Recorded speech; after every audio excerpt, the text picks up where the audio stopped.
House here with another art lesson for you. Today we're going to look at castles. I love castles. I just think it would be so fun to spend the night in a castle one day.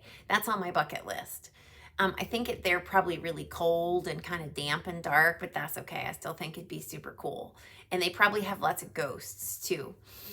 So there are lots and lots of different kinds of castles. I want to show you some different castles from different parts of the world just to get your creative juices flowing. And then I want to show you different parts of the castle. Now, you don't have to include all these parts of the castles that I'm going to show you, but I just want you to understand the origins or the beginning of the buildings and kind of why they were built the way they were. And I want you to start to think about our buildings and our architecture and how our buildings function and why they function the way they do. Function is how something works. So castles are a form of architecture. Architecture means the design of buildings. It's not the building of the buildings or the construction, it's the design part. That's what an architect does. So you guys, maybe one of you guys will grow up to be an architect one day. Let's take a look at some really cool castles. Castles were originated in Europe, and the first castles are thought to be around 1000 or 1100 AD. So that is about the 11th century. This castle is on the top of a hill, and now today there's a paved road going up to it. Actually, the road goes through the castle. This castle is in Germany. Some castles are set on water.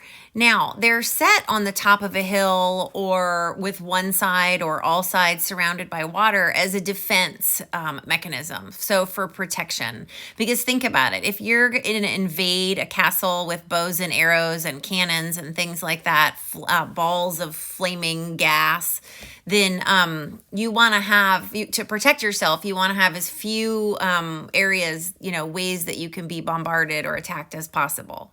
This is a castle in Spain, and it is also set on the top of a hill and surrounded by these really tall walls.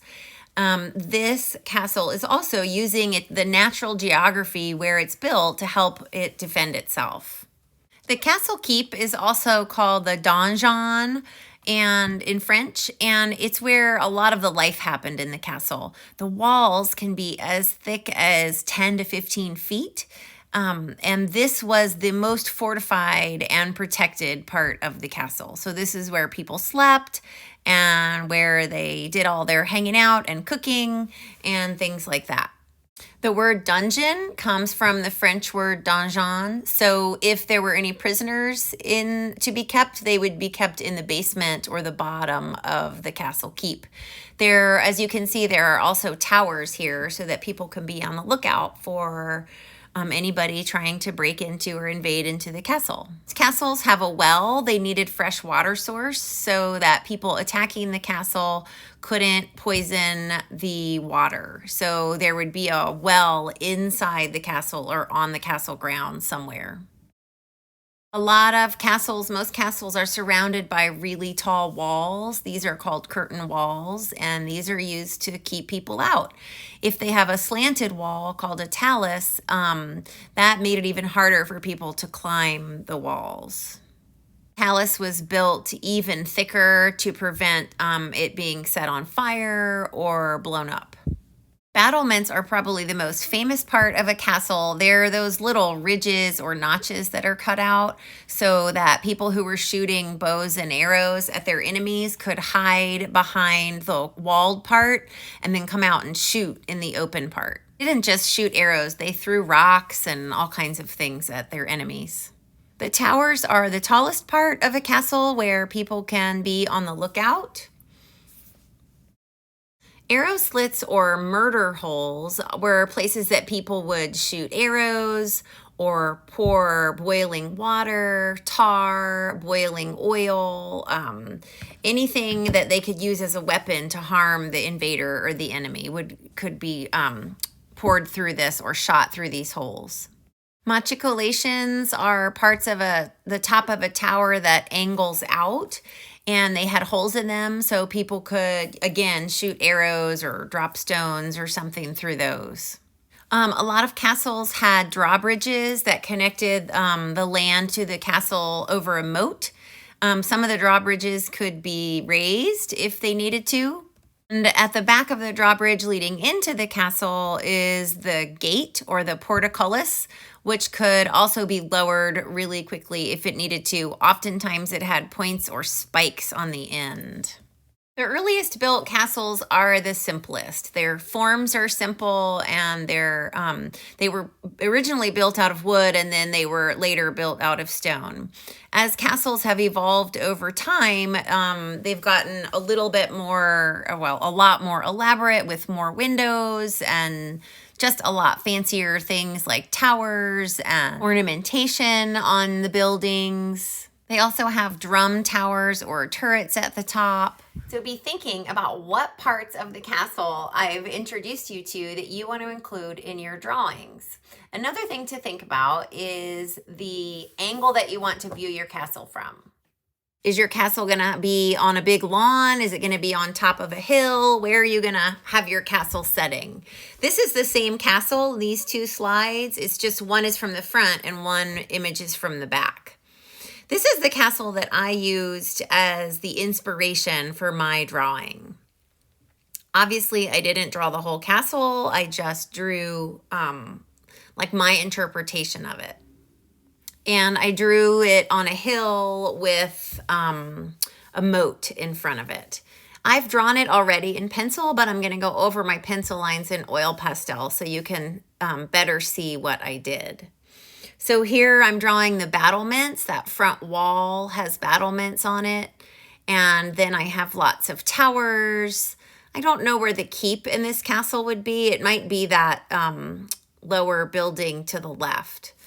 But it doesn't really matter because this castle is in my imagination. There aren't really any people living in there. I have a tall lookout tower here with lots of windows on the top. You can see my gatehouse and my drawbridge there on the right. So what I'm doing is just going over all of my pencil lines with kind of a medium blue. You can make your castle any color you want. If you want it to be more realistic, you're probably going to want to use like grays and browns. If you want it to be more just imaginative and creative, you can make it whatever color you want. I think this castle I think it's modeled after a castle in Scotland, and it's kind of cold in Scotland. So I was thinking of like blues and grays when I drew this castle. So that's why it's kind of like cool colors, I think. I wanted the surface of my castle to be different textures. So I drew these like long skinny lines. If you have texture plates, or if you want to go outside and get like a texture rubbing off of some stone or a brick, that would be really cool to do. If you're at school, you may have some texture plates that your proctor or your teacher can get out. So I gave this castle some implied texture by just making little stones. You're not going to draw each stone. That would take like a week to do. We're just going to do implied texture by drawing a few stones kind of in various places around the castle. I, for some reason, made my windows orange. I thought they would look good with blue, since orange is blue's complement. You could color those windows in yellow and make it look more like there's lights on in your castle.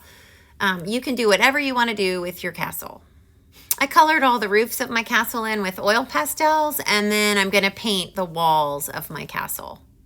Now, I know you're not going to get your entire castle colored in today. I just wanted to show you how to get started drawing it, and then color whatever you're able to color.